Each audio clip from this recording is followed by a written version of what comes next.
Hello, मैं हूं आपका सुमित शर्मा और आपको वेलकम है सुमित शर्मा लेक्चर के इस यूट्यूब चैनल पर। तो हमने पिछले लेक्चर में पढ़ लिया था न्यूमेरिकल, वो भी दर्पण सूत्र के न्यूमेरिकल और फोकस दूरी वक्रता त्रिज्या में संबंध वाले न्यूमेरिकल और रेखीय आवर्धन वाले। इन तीन फॉर्मूले के हमने न्यूमेरिकल पढ़ लिए थे और आज पढ़ने वाले हैं प्रकाश का अपवर्तन। ये टॉपिक आपके लिए काफ़ी इम्पोर्टेंट है, तो इस चैनल को सब्सक्राइब जरूर करें और बेल आइकन को जरूर प्रेस करें ताकि मैं कोई वीडियो अपलोड करूं आप तक सबसे पहले पहुंचती रहे। तो आज हम पढ़ेंगे प्रकाश का अपवर्तन। ये टॉपिक हमारा इम्पोर्टेंट है, इम्पोर्टेंट टॉपिक है प्रकाश का अपवर्तन। इसे इंग्लिश में रिफ्रैक्शन ऑफ लाइट बोला जाता है। तो इसको देखते हैं पहले हम चित्र से, उसके बाद मैं आपको थ्योरी लिखाऊंगा। पहले मैं आपको थ्योरी बता देता हूँ। प्रकाश का अपवर्तन किसे कहते हैं? जब कोई प्रकाश किरण एक माध्यम से दूसरे माध्यम में जाती है तो वह अपने मार्ग से विचलित हो जाती है, तो इसे प्रकाश का अपवर्तन कहते हैं। तो आइए देखते हैं प्रकाश का अपवर्तन किसे कहते हैं। तो हमारी ये होती है पृथक्कारी तल। दो चित्र बनाएंगे हम। ये भी होता है पृथक्कारी तल। पृथक्कारी तल किसे कहते हैं? जो दो माध्यमों को अलग करता हो उसे पृथक्कारी तल बोला जाता है। तो ये है पृथक्कारी तल। पृथक्कारी तल ये होता है पृथक्कारी तल, और ये भी पृथक्कारी तल ही होता है। इसका इधर लिख रहा हूं मैं, पृथक्कारी तल। तो ये दोनों हमारे पृथक्कारी तल होते हैं। जो दो माध्यमों को अलग करता हो उसे पृथक्कारी तल बोला जाता है। और इसके हम बीचों बीच एक अभिलंब खींच देंगे। ये है अभिलंब हमारा, अभिलंब।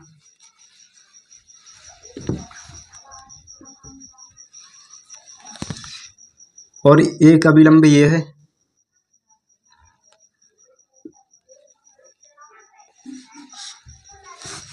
और हमने माना कि ये ऊपर वाला, जो पृथक्कारी तल से जो ऊपर वाला है उसमें कौन सा माध्यम है? वायु माध्यम। इसमें माध्यम है विरल, विरल माध्यम।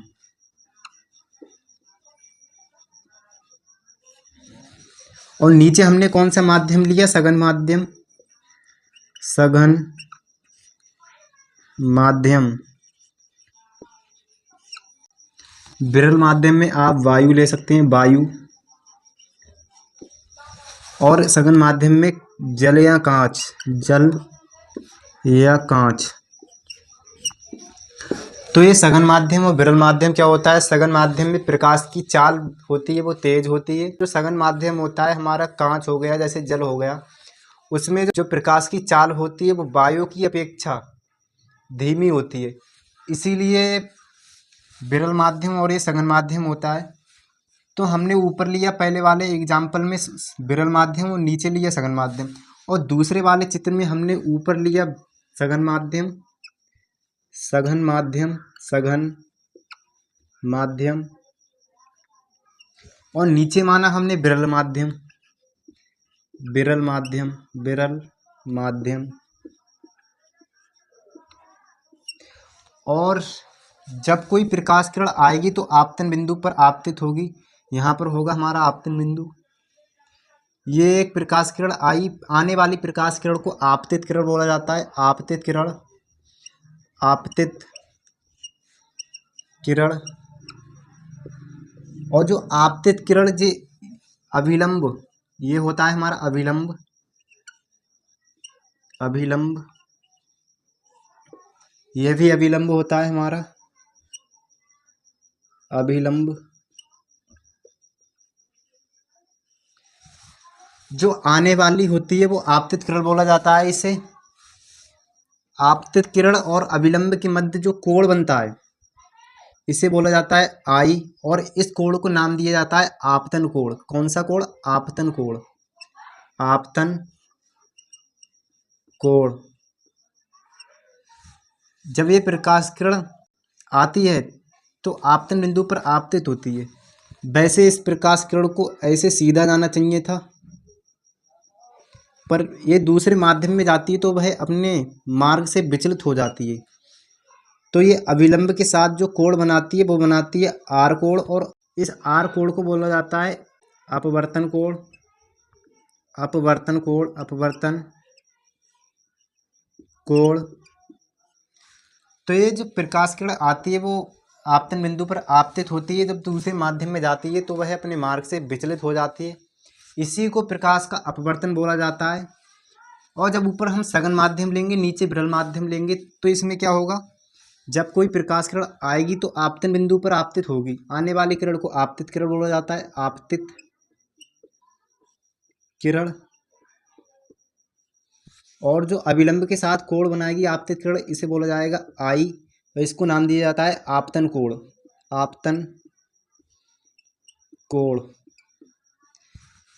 तो वैसे इस प्रकाश किरण को सीधा जाना चाहिए था ऐसे, लेकिन जब ये सघन माध्यम से विरल माध्यम में आती है तो वह अविलंब से दूर हट जाती है, और इस किरण को बोला जाता है अपवर्तित किरण। अपवर्तित किरण। और जो अविलंब के साथ जो कोण बनाती है, इस कोण को बोला जाता है आर, और इसका नाम होता है अपवर्तन कोण। अपवर्तन कोण। तो यही होता है हमारा अपवर्तन। तो मैं चित्र को दोबारा समझा देता हूँ। हमने पहले माना कि ये एक पृथक्कारी तल है जो दो माध्यमों को अलग करता है, उसे पृथक्कारी तल बोला जाता है। और ये हमने अविलंब खींचा, ये अविलंब। आने वाली प्रकाश किरण को आपतित किरण बोला जाता है, जो अविलंब के साथ आई कोण बनाती है। आई कोण को आपतन कोण बोला जाता है। और जब जो दूसरे माध्यम में प्रकाश किरण जाती है तो वह अविलंब की ओर झुक जाती है, तो यह इस किरण को अपवर्तित किरण बोला जाता है। अपवर्तित किरण। अपवर्तित किरण। इस किरण को अपवर्तित किरण बोला जाता है। तो इसी प्रकार दूसरे माध्यम में हमने जो पृथक्कारी तल है उसके ऊपर सघन माध्यम लिया और नीचे विरल माध्यम लिया। सघन माध्यम में आप कांच ले सकते हैं, कांच या जल ले सकते हैं, और विरल माध्यम में वायु। तो जब प्रकाश किरण आती है तो वह आपतन बिंदु पर आपतित होती है। आने वाली किरण को आपतित किरण बोला जाता है, और जो अविलंब के साथ कोण बनाती है आपतित किरण, उसे आपतन कोण बोला जाता है। जब ये प्रकाश किरण दूसरे माध्यम में जाती है तो वह अविलंब से दूर हट जाती है, और इसी को अपवर्तित किरण बोला जाता है, इस वाली किरण को। और ये अपवर्तित किरण जो अविलंब के साथ कोण बनाती है, और ये कोण होता है हमारा आर, और इस कोण को नाम दिया जाता है अपवर्तन कोण। तो ये होता है हमारा प्रकाश का अपवर्तन। तो आपने चित्र तो समझ ही लिया, तो मैं आगे लिखवाता हूँ इसकी डिफिनेशन और इसके नियम। तो देखते हैं प्रकाश के अपवर्तन की परिभाषा क्या होती है। इसकी परिभाषा होती है, जब कोई प्रकाश किरण एक पारदर्शी माध्यम से दूसरे पारदर्शी माध्यम में जाती है तो वह अपने मार्ग से विचलित हो जाती है। इस घटना को प्रकाश का अपवर्तन कहते हैं। तो इसमें परिभाषा को लिखता हूँ। प्रकाश का अपवर्तन, रिफ्लेक्शन ऑफ लाइट, इसकी परिभाषा होती है, जब कोई प्रकाश किरण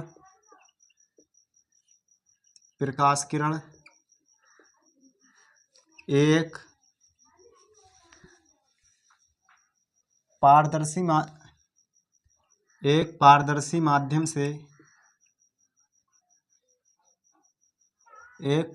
माध्यम से दूसरे पारदर्शी माध्यम में जाती है, दूसरे पारदर्शी माध्यम में जाती है,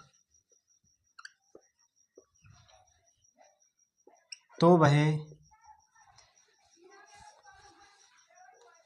पारदर्शी माध्यम में जाती है,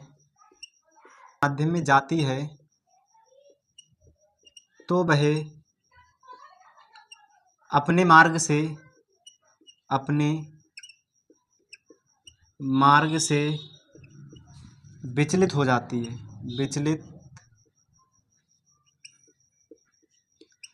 हो जाती है, हो जाती है। इस घटना को प्रकाश का अपवर्तन कहते हैं। इस घटना को प्रकाश का अपवर्तन कहते हैं। अपवर्तन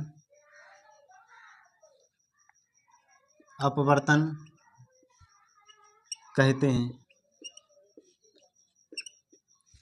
तो इसकी परिभाषा क्या होती है? जब कोई प्रकाश किरण एक पारदर्शी माध्यम से दूसरे पारदर्शी माध्यम में जाती है तो वह अपने मार्ग से विचलित हो जाती है। इस घटना को प्रकाश का अपवर्तन कहते हैं।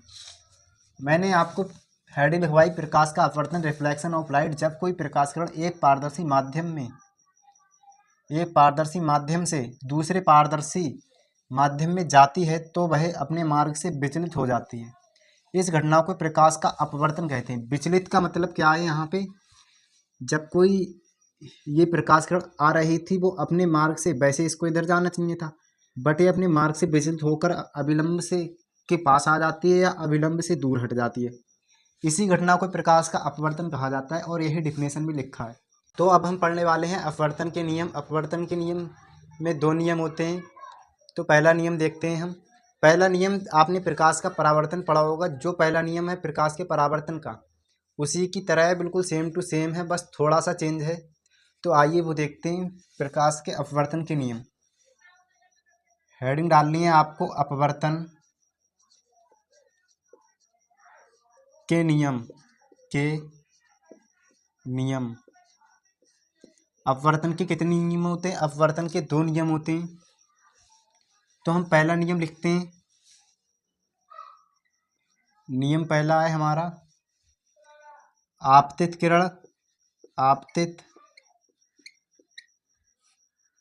किरण कौमा अपवर्तित किरण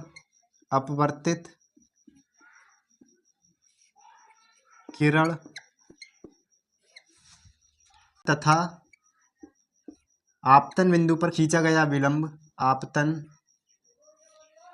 बिंदु पर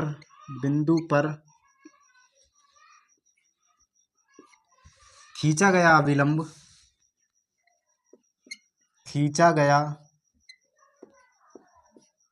अभिलंब तीनों एक ही तल में स्थित होते हैं। तीनों एक ही तल में स्थित होते हैं।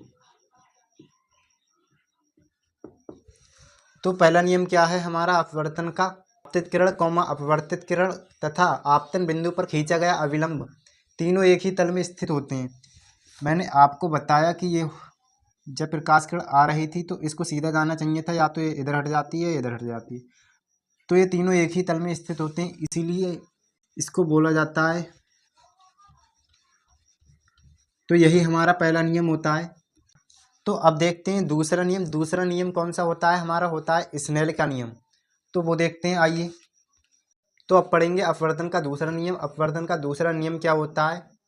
आपतन कोण की जया तथा अपवर्तन कोण की जया का अनुपात एक नेतांक होता है। वो नेतांक क्या होता है? अपवर्तनांक। तो आइए देखते हैं, हम दूसरा नियम पढ़ेंगे अपवर्तन का। दूसरा नियम है हमारा आपतन कोण की जया। आपतन कोण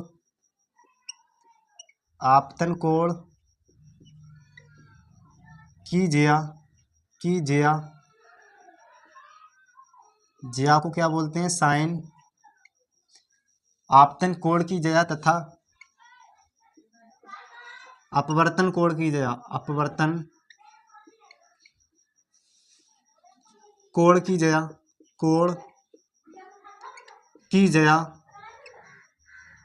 अपवर्तन कोण की जया क्या होती है? जया क्या होती है? हमारी साइन। तो आपतन कोण की जया तथा अपवर्तन कोण की जया का अनुपात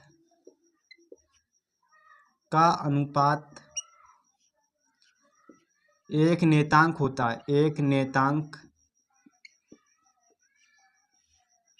होता है।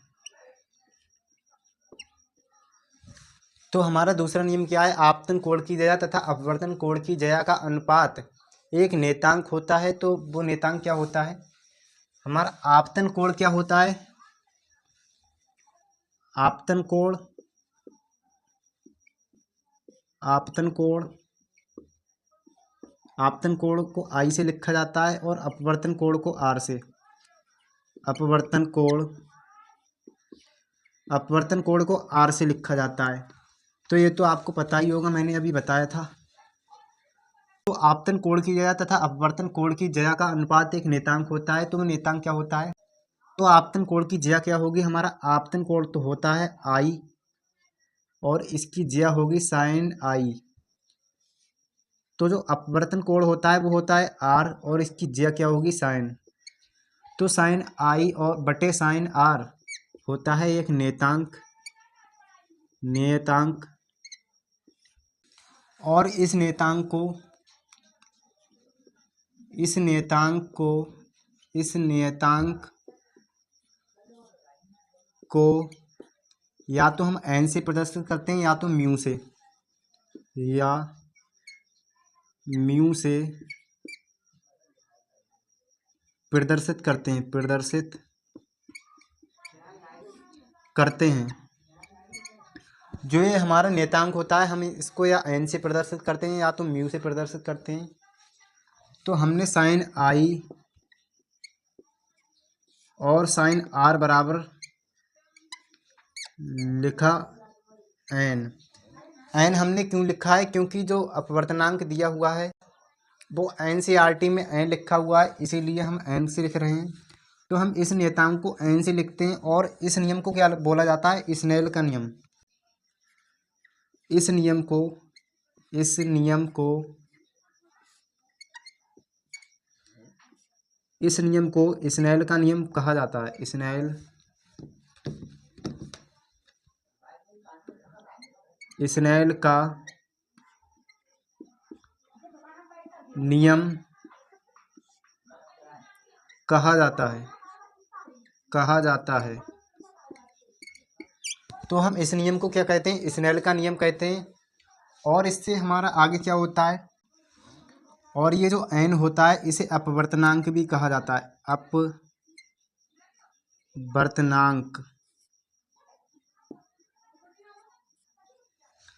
और जो नियम होता है इसे हम अपवर्तनांक भी बोला जाता है। अपवर्तनांक की परिभाषा मैं आगे लिखवाऊंगा।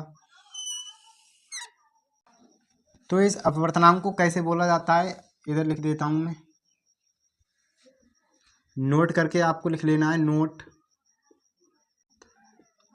इस नियतांक को, इस नियतांक को पहले माध्यम के सापेक्ष, पहले माध्यम के सापेक्ष, के सापेक्ष दूसरे माध्यम का अपवर्तनांक कहा जाता है। दूसरे माध्यम का अपवर्तनांक